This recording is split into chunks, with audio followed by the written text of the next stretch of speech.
कधी लक्षात आलंय का, जेव्हा आयुष्यात सगळं बरोबर चालतं, एकदम लाईफ स्मूथ चालते, तेव्हा आपल्याला काहीच विशेष वाटत नाही. पण एखाद्या रिलेशनशिपमध्ये भांडण झालं किंवा इश्यू झाला, जॉबमध्ये काही स्ट्रेस आला किंवा घरात काही गडबड झाली, तेव्हा आपण एका क्षणात खचून जातो. प्रश्न असा आहे की या छोट्या छोट्या दुःखाने आपण थांबायचं का, की त्याला सामोरे जायचं? आज मी तुला काही साध्या आणि सोप्या गोष्टी शेअर करणार आहे, जे तुला ॲटलिस्ट दुःखात आनंद कसा मिळवायचा, ह्यापेक्षा दुःखामध्ये तुला स्वतःला कसं सावरायचं, ह्या गोष्टीला जास्त मदत करतील. तर दुःख आलं म्हणजे खूप काही मोठं राक्षस आल्यासारखं नाही आहे, कारण ते दुःख आपल्यापासून लांब नसतं. प्रत्येकाच्या लाईफमध्ये काहीतरी दुःख असतंच, फक्त कुणी सांगत नाही एवढंच. शेजाऱ्याचं घर परफेक्ट दिसतं, पण आतमध्ये त्यांनाही दुःख असतंच. थोडक्यात काय, तर दुःख हा सगळ्यांच्या पाठीवरचं पोतं आहे, फक्त कोणाला दिसत नाही. त्यामध्ये सगळ्यात महत्त्वाचा भाग आहे की तुझा दृष्टिकोन काय आहे. दुःखाकडे पाहण्याची आपली नजर बदलली की जग बदलतं. एक्झाम्पल सांगते. काही अडचण आली किंवा काही हेल्थ इश्यू आला, माझं सगळं संपलं, पण दुसऱ्या बाजूने नीट पाहिलं, शांततेनं पाहिलं, तर दुःख हे आपल्याला काहीतरी शिकवायला आलेलं असतं, काहीतरी नवीन द्यायला आलेलं असतं. म्हणजे दुःख हे शेवट नसून नवीन सुरुवातीचं साईन आहे. तर हा विचार करून स्वतःला तू पहिला सावर. दुसऱ्यांदा तुला काय करायचे, साध्या गोष्टीतून मिळणारा आनंद तुला अनुभवायचा आहे. पहिल्यांदा तर स्वीकार कर.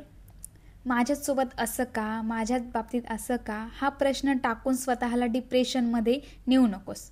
जे झालंय ते ठीक आहे, चल इथून पुढे काहीतरी चांगलं होणार असेल, किंवा मला कुठल्या तरी चुकीची शिक्षा मिळाली असेल, ती चूक सुधारण्याची ही संधी आहे, असं म्हण. असं झालं, असं स्वीकारलं की तुझं मन लगेच हलकं होईल. दुसऱ्यांदा ग्रॅटिट्यूडला सुरुवात कर. रोज उठल्यावर 1 मिनिट विचार कर, माझ्याकडे काय आहे, आणि जे काय आहे ते इनफ आहे. कारण तुझ्याकडे तुझे आईवडील आहेत, घर आहे, अन्न आहे, हे खूप मोठं भाग्य आहे. त्यामुळे तू सगळ्यांना थँक्यू म्हणायचं मनातल्या मनात. छोट्या छोट्या आनंदाची मजा करायची. म्हणजे कसं, रोज धावपळीत आपण छोट्या छोट्या गोष्टी विसरतो. काही वेळ मित्रांसोबत गप्पा मार, आईच्या हातचा चहा घे, हे क्षण लक्षात ठेव.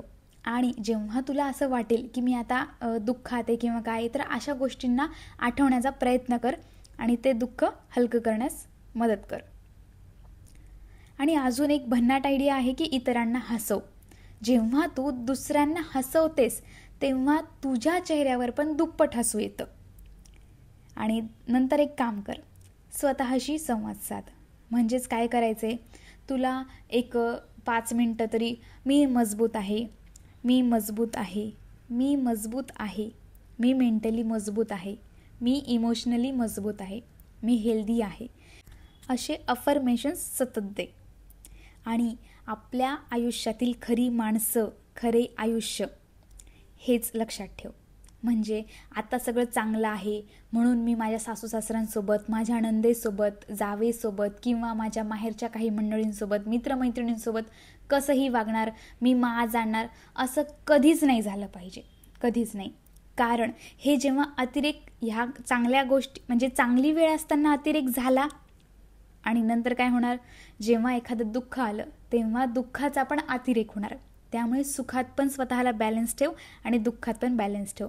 म्हणजे कधीच माज करायचा नाही, कधीच कोणाला उलटं बोलण्याचा प्रयत्न करू नको. जेवढं होईल तेवढं भांडणं टाळ, शांतता, समंजसता अंगामध्ये ठेव. ह्याने तुला खूप मदत होईल. आणि समजा उद्या चलून तुझ्या आयुष्यात दुःख जरी आलं तरी तू हक्काने तुझ्या आईवडिलांना, सासू सासऱ्यांना, सासरकडच्या मंडळींना, मित्रांना तू मोकळेपणाने बोलू शकशील. कारण असं नको व्हायला की बघा हिचे चांगले दिवस होते तेव्हा हिने माज दाखवला, आता किती हे झालं, असं आपलं हसं नाही करून घ्यायचं कधीच. आणि सगळ्यात शेवटचं म्हणजे तू स्वतःला शांत ठेव. आणि शांत ठेवणं म्हणजे फक्त दुःखात एका दिवशी शांत ठेवणं नाही, ही तुला रोज प्रॅक्टिस करायची आहे. कमीत कमी 5 ते 7 मिनिटे तरी श्वासांवर नियंत्रण ठेवण्याचा प्रयत्न कर. ओमकार म्हण.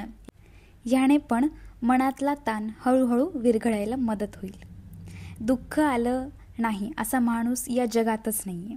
फरक एवढाच की कुणी दुःखामध्ये हरतं तर कुणी दुःखातून जिंकतं. आणि एकदा दुःखातून जिंकलेला माणूस तो इतका चमकतो, इतका आत्मविश्वासाने भरलेला असतो की त्याला आता इथून पुढे कुठलंही दुःख आलं तरी तो त्याला लढण्याशी तयार असतो.